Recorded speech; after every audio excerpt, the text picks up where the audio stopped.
एक गांव में एक किसान रहता था जिसका जीवन साधारण था, लेकिन उसकी ज़िंदगी में एक उलझन भी थी। उसकी 2 पत्नियां थी और दोनों से उसे एक एक छोटा बेटा था।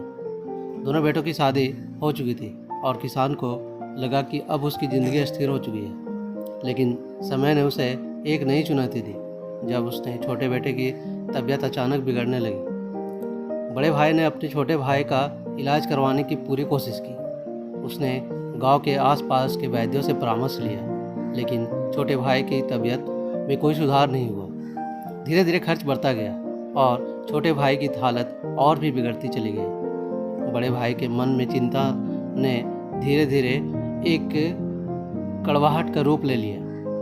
एक दिन बड़े भाई ने अपनी पत्नी से सलाह मशवरा किया।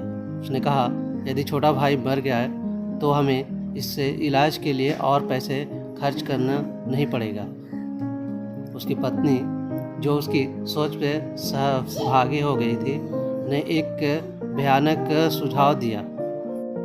क्यों ना किसी वैद्य से बात करके उसे जहर दे दिया जाए। किसी को शक भी नहीं होगा और उसकी मौत को बीमारी के कारण माना जाएगा। मेरे भाई ने अपनी पत्नी की बात मान ली और एक वैद्य के संपर्क किया। उसने वैद्य से कहा, जो भी तुम्हारी फीस होगी मैं देने को तैयार हूँ, बस मेरे छोटे भाई को ऐसा जहर दे दो जिससे उसकी मृत्यु हो जाए। लालच और निर्दयता से भरे वैद्य ने इस नृशंस प्रस्ताव को स्वीकार कर लिया और छोटे भाई को जहर दे दिया। कुछ ही दिनों में छोटे भाई की मृत्यु हो गई।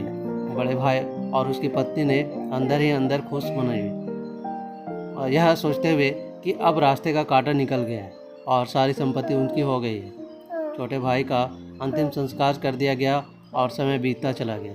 कुछ ही महीनों बाद किसान के बड़े बेटे की पत्नी ने एक बेटे का जन्म दिया। परिवार में खुशी की लहर दौड़ गई और उन्होंने बड़े लाड प्यार से बच्चे की परवरिश की। समय के साथ साथ लड़का जवान हो गया और उसकी भी शादी धूमधाम से कर दी गई। लेकिन खुशी के ये दिन अधिक समय तक नहीं टिक सके। शादी के कुछ समय बाद बड़े बेटे की तबीयत अचानक बिगड़ने लगी।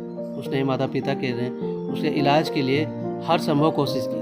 कई वैद्यों से परामर्श भी लिया और जो भी पैसा मांगा गया वे देने को तैयार थे। अपने बेटे की जान बचाने के लिए उन्होंने अपनी आधी संपत्ति तक बेच दी, लेकिन उसका स्वास्थ्य लगातार बिगड़ता गया।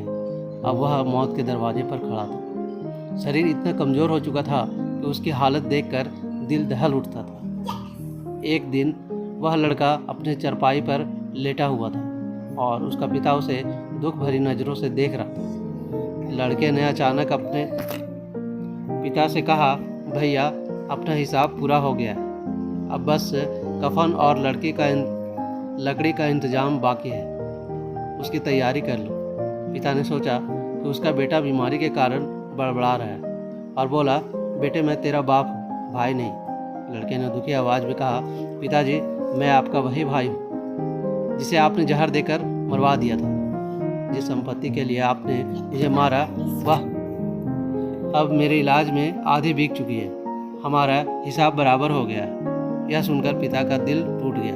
वह फूट फूट कर रोने लगा और बोला, मेरा तो फुर नाश हो गया। जो मैंने जो किया सब मेरे सामने आ गया, पर तेरी पत्नी का क्या दोष है जो उसे इस बेचारी को जिंदा जलाया जाए। उस समय यति प्रथा चल रही थी जिससे पति की मृत्यु के बाद पत्नी को भी चिता पर जला दिया जाता था। लड़के ने दुखी भरी नज़रों से उसने पिता को देखा और कहा, पिताजी वह वैद्य कहाँ है जिसने मुझे जहर खिलाया था। पिता ने उत्तर दिया, तुम्हारी मृत्यु के 3 साल बाद वह मर गया था। लड़के ने कड़वाहट से हंसते हुए कहा, वह दुष्ट वैद्य आज मेरी पत्नी के रूप में है। मेरे मरने पर उसे भी जिंदा जलाया जाएगा। कहते हैं परमेश्वर का न्याय अटल होता है। इस कहानी में उस न्याय की झलक मिलती है। जीवन में किए गए कर्मों का हिसाब किताब कहीं न कहीं सामने आ ही जाता है। कहानी के अंत में यही संदेश मिलता है कि जो बोओगे वही पाओगे। जीवन में सच्चाई और ईमानदारी से जीना ही सबसे बड़ा धर्म है। तो कैसी लगी हमारी कहानी अपने दोस्तों के साथ शेयर कीजिए और चैनल पर नए तो सब्सक्राइब भी कीजिए। मिलते हैं एक ऐसी नई कहानी में, तब तक के लिए धन्यवाद।